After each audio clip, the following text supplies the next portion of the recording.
అండి ఇవాళ వంకాయ కరపెండలం కూర అండి. ఇంకా కోసి పెట్టుకున్న కరపెండలం దుంపల ముక్కలు, టమాటా ముక్కలు, ఉల్లిపాయ ముక్కలు, ఇంకా అల్లం వెల్లుల్లి పేస్టు, కరివేపాకు, పచ్చిమిరపకాయ ముక్కలు, కొత్తిమీర.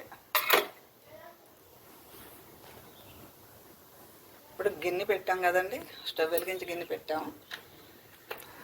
ఆయిల్ వేస్తున్నాం.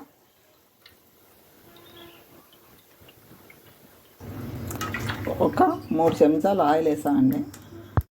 ఆయిల్ వేడెక్కిపోయింది కదా, ఇప్పుడు కోసి పెట్టుకున్న ఉల్లిపాయ ముక్కలు వేస్తున్నాం. ఇప్పుడు కరివేపాకు వేస్తున్నాను, ఒక 2 రూపాయలు.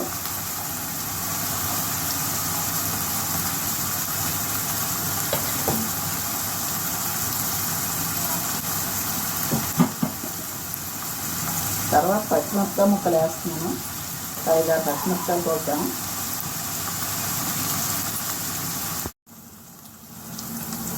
ఇదండి ఉల్లిపాయ ముక్కలు అవి ఎగిపోయాయి కదా, పచ్చిమిరపకాయ ముక్కలు, అల్లం వెల్లుల్లి పేస్ట్ వేస్తున్నాను, ఒక స్పూన్ అల్లం వెల్లుల్లి పేస్ట్ వేసాను. వెల్లుల్లి పేస్ట్ ఎగిపోయింది కదా, ఇప్పుడు కోసి పెట్టుకుని టమాటా ముక్కలు వేసాను.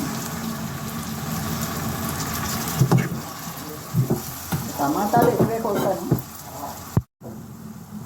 ఇది ఎగిపోయింది కదా, టమాటాలు, ఉల్లిపాయ ముక్కలు, పచ్చిమిరపకాయ ముక్కలు, అల్లం వెల్లుల్లి పేస్ట్ మొత్తం. ఇప్పుడు వంకాయ ముక్కలు వేస్తున్నాను.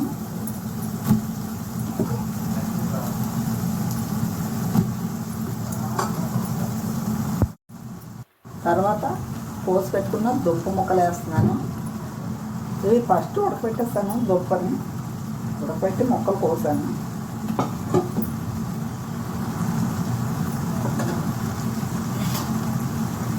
తర్వాత కొత్తిమీర వేస్తున్నాను.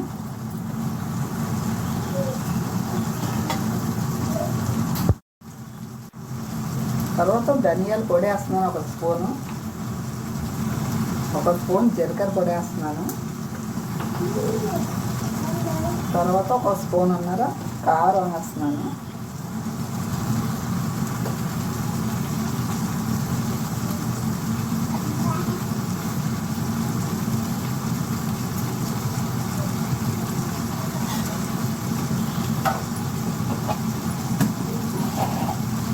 ఇప్పుడు సరిపడంతా ఉప్పు వేస్తున్నాను.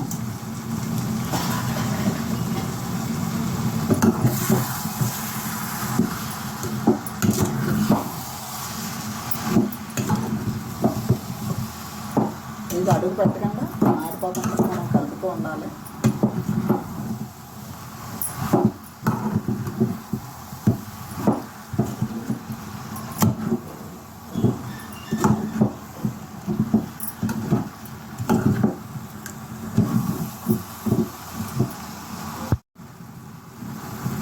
ఇది మగ్గింది కదా, ఇప్పుడు సరిపడాన్ని నీళ్ళు వేస్తున్నాను.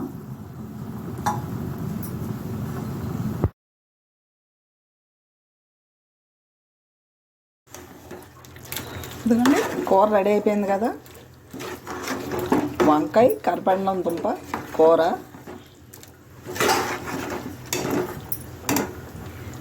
మీకు నచ్చితే ఒక లైక్ కొట్టండి, సబ్స్క్రైబ్ చేసుకోండి.